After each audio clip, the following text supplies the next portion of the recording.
Nothing screams Newcastle more than the community's loyalty to its sporting teams. The man leading the charge for the Newcastle Jets this season is Supercoach Ernie Merrick.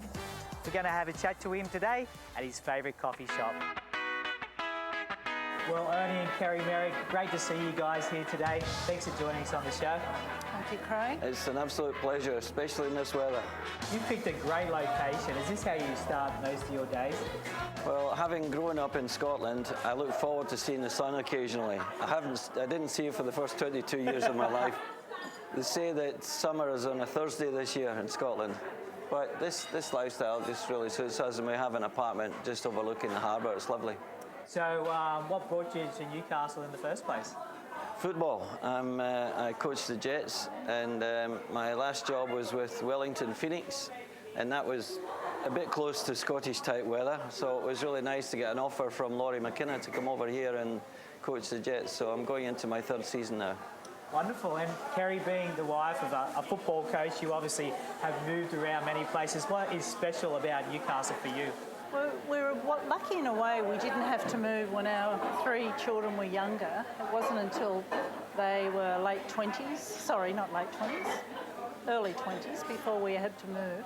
So from Melbourne, we'd been in Melbourne pretty much all our lives, and then we went to Hong Kong, and then we went to Wellington, and we moved up here, which just love it. Love the weather, unlike Melbourne, very different weather here, and we've been lucky, as I said, that our children are close enough we can, move around to see them.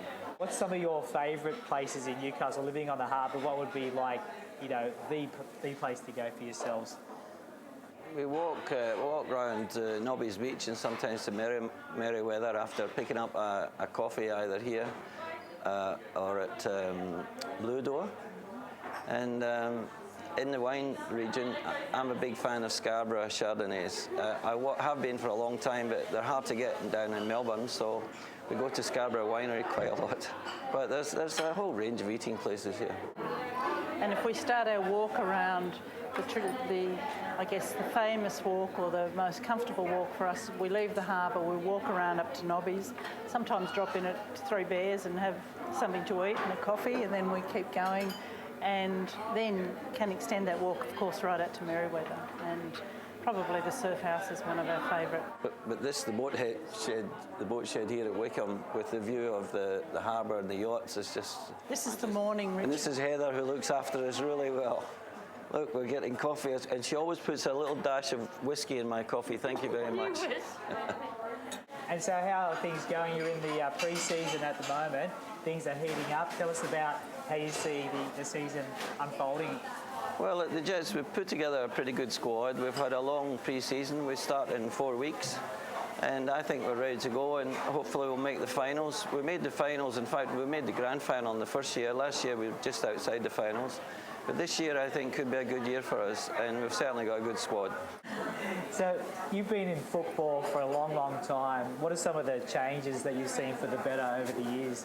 I think the quality of the players coming from overseas has improved enormously.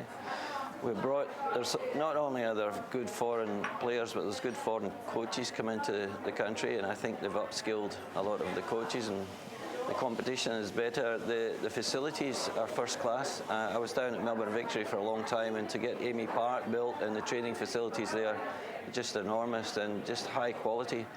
And the standard of the league's just improving week in, week out. And this year, the owners are actually taking over the running of the league, a bit like the Premier League in England. And I think we're about to take huge steps forward. Well, it sounds like you guys are living a life that is blessed, both personally and professionally, and great to have you on the show. Thank you very much. It's our pleasure, Craig.